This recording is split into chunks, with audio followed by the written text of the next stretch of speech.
naman, Sar, sa iyo at sa mga kababayan natin? Marami yung mga pangyayari dito sa ating bansa ngayon. Kung saan ay nauugnay yung pangalan, nauugnay si Inday Sara, nauugnay ang mga kaibigan nyo, kagaya ni Pastor Apollo Sikibuloy, pati ang kanyang network. At yan ay lahat umiikot sa inyo. Parang kayo ang pinanggagalingan ng mga nagsasabuatan ngayon, kung ano mga sabuatan ang iniisip nila. And the latest na pagsaing kaugnay sa inyo, maliban pa doon sa ICC, maliban pa doon sa iniimbitahan kayo sa Kongreso, kaugnay doon sa inyong programa, ang pinaka-latest nag-issue na ng suspension order ang FPRRD at sinususpende ang programa ninyo gikan sa masa. At ang isa pang programa ng SMNI na ang pamagat ay Laban Kasama ang Bayan. At para mabigyan natin ng background, noong November 29, may nag-file ng complaint sa MTCRB. Pagkatapos, ang MTCRB naman, nagbigay ng notice sa SMNI kasi ang dinidemanda ang SMNI dahil daw sa mga maling mga impormasyon, mga balita na ikinangalat. Ngayon, nag-respond naman ang SMNI.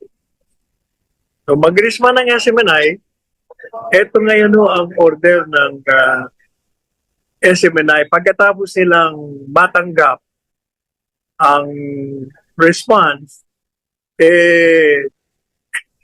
ginawa po nila, sangayon sa kanila, and I will quote what the suspension order says. Ang sabi po doon, on the basis of the complaints, as well as the submission, the position paper, the board, unanimous ang board, the board believes that there are certain aspects of the program, meaning yung program ninyo, that may be in violation. Ganun ang exact wording, that may be in violation of certain aspects of your program, may be in violation of PD 1896. 1890, Presidential Decree on 1986, 1986, at sa mga rules, implementing rules and regulations. Ngayon, ibig kong sabihin, yung inyong programa at saka yung programang isa pa, sinuspindi ng 14 na araw. Effective immediately. O ngayon, kaya po namin kayo tinawagan, ibig namin marinig at marinig naman ng bayan, bansa, sa pamamagitan ng RJTV, ng radyo banditong programa dito sa Kontrabirada. Ang inyong reaksyon dito sa ginawang pagsuspindi sa inyong programa. Ano po masasabi ninyo dyan? Ginoong Pangulong Rodrigo Roa Duterte. Well, masasabi ko is, one, that would be a gross violation of my constitutional right to free expression. And second, of course, is the outfit which I am using as a platform, violation of press freedom. Magdadalawa yan. Kasi using a medium there, which is a SMNI.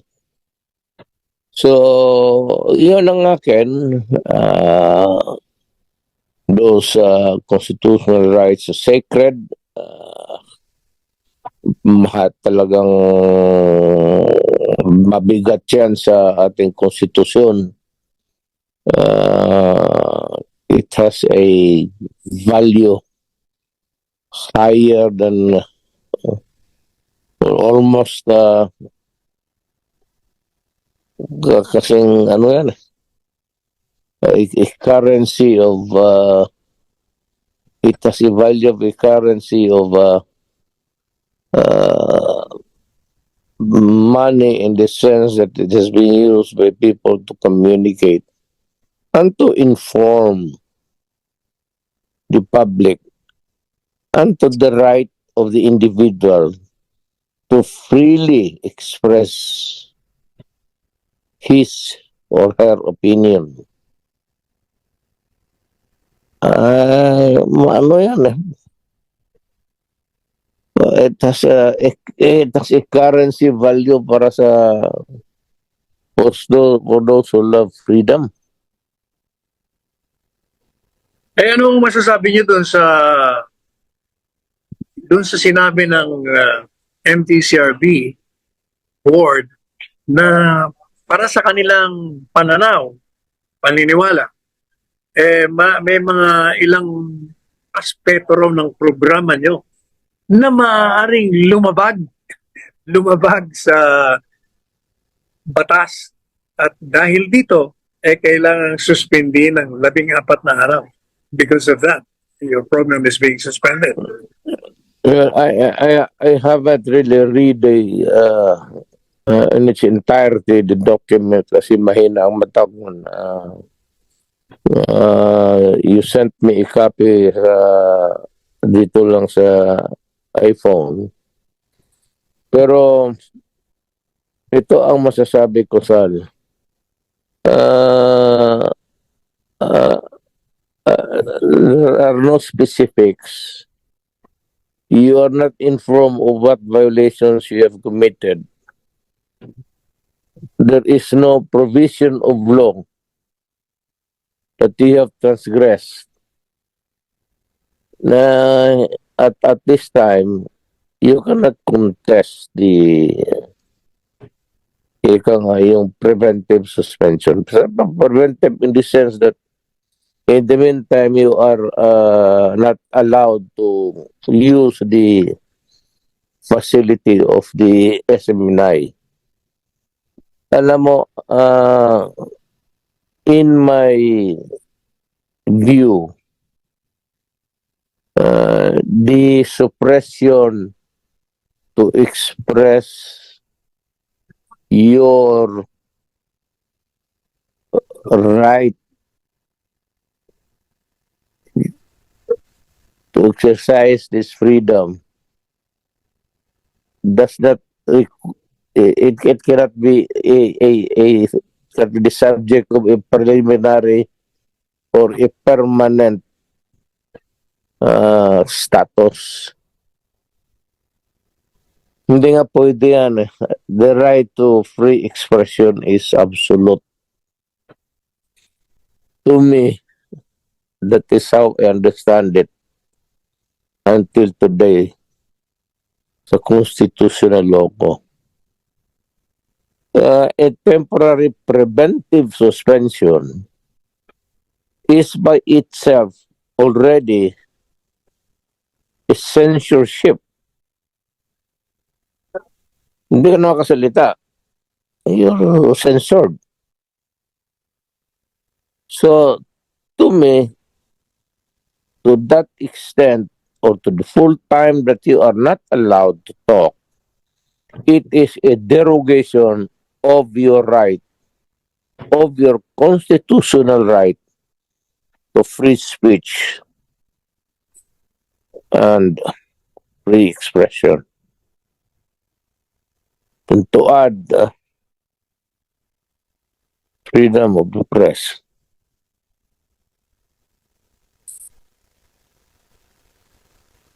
As a lawyer yourself, Mr. President, do you think there is a basis for the suspension given the fact that the reasoning, as I mentioned earlier, and for your information, I would like to read the particular paragraphs in regard to the suspension.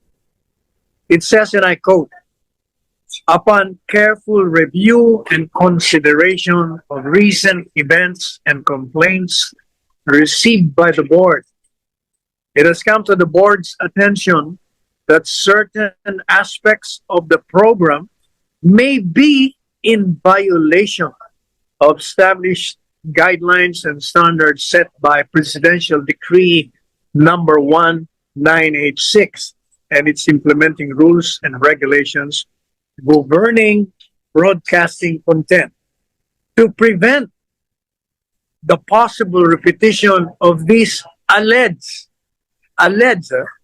infractions, which may pose negative impact on public welfare, ethical considerations, and the overall reputation of the broadcasting industry, this board determines the need to preventively suspend the subject program, meaning your program, by virtue of Section 3, Chapter 13 of the implementing rules and regulations, where it says that any time during the pendency of the case and in order to prevent or stop further violations of the case and in order to prevent or stop further violations or for the interest of the welfare of the public, the chairman of the board may issue a preventive suspension ordering and mandating the suspension of the said program, television, network, cable, TV station, and other related establishments, provided that the temporary preventive order thus issued shall have a life of not more than 20 days from the date of the issuance. Yan po ang sinasaad ng preventive suspension. Well, it is well,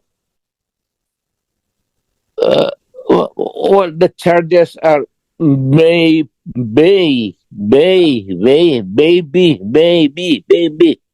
That is not good enough. You know,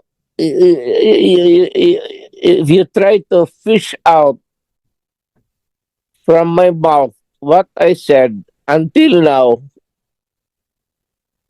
and if you cannot pinpoint the exact provision of the law which I violated, then that is already, I said, a violation of my constitutional right. Wala kang findings of uh, guilt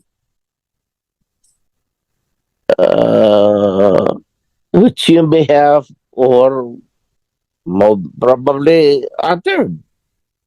But it must be spread out at that moment, at this time, that those the things that I uttered are punishable by law. It cannot be maybe because of, uh, uh, it speaks of a thing which has to be solved first before you can get the meat, the substance, the gravamen of my speech or expression. And then at the time, I am already at a loss of how to go about exercising that right. So, Mr. President, what do you intend to do about this preventive suspension? Well, one is maybe we can raise it to the courts.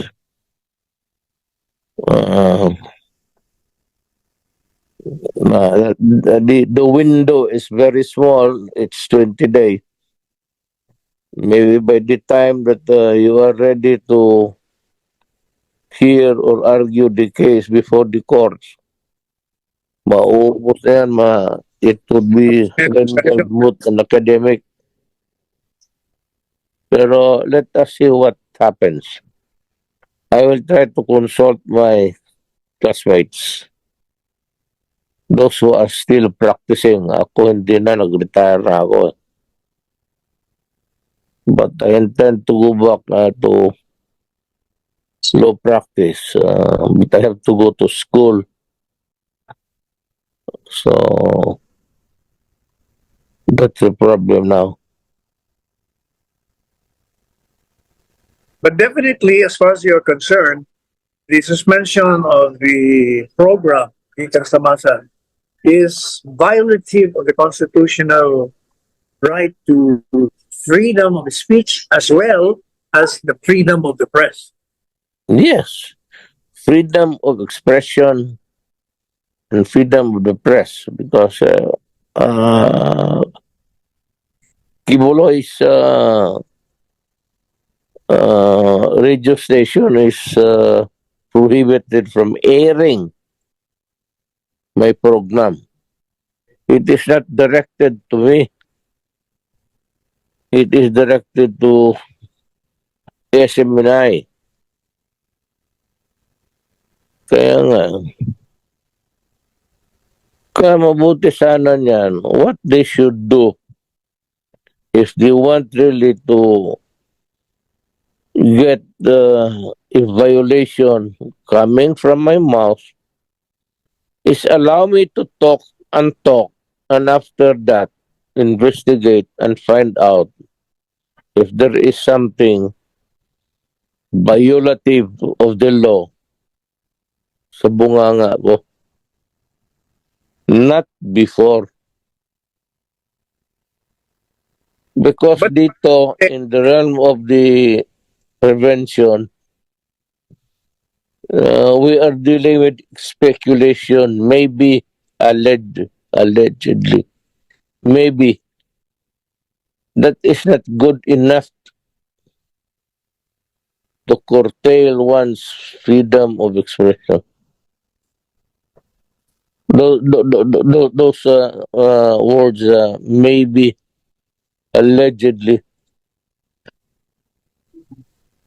hindi pwede yan. You have to be specific. Either you allow the person to talk and talk and talk and find out the violations. And of course, it would require you to hear carefully what the other guy is talking about. That is the time that you try to investigate and find out the faults if there are any. Ganon yan. Napakaintindi ko sa constitutional law ko sa law school. now, my next question, Mr. President, is why do you think a particular agency of the government is suppressing this right given by the Constitution to the press? Ano sa tingin niyo? Bakit nila? The ground was that I used some threatening words, something like against the communists that I wanted to kill them all, which is really true. I do not deny it. And if you are a communist, unless you deny that you are not a communist, may kasalanan ako. Pero you have to be true to your prinsipyo mo. Pag sinabi ko sa iyo na komunista ka, talaga ka naman komunista. At alam naman ng lahat komunista ka. And everybody is you. That's why the military is on the verge of, because of that issue. Alam mo, Sal, there's a greater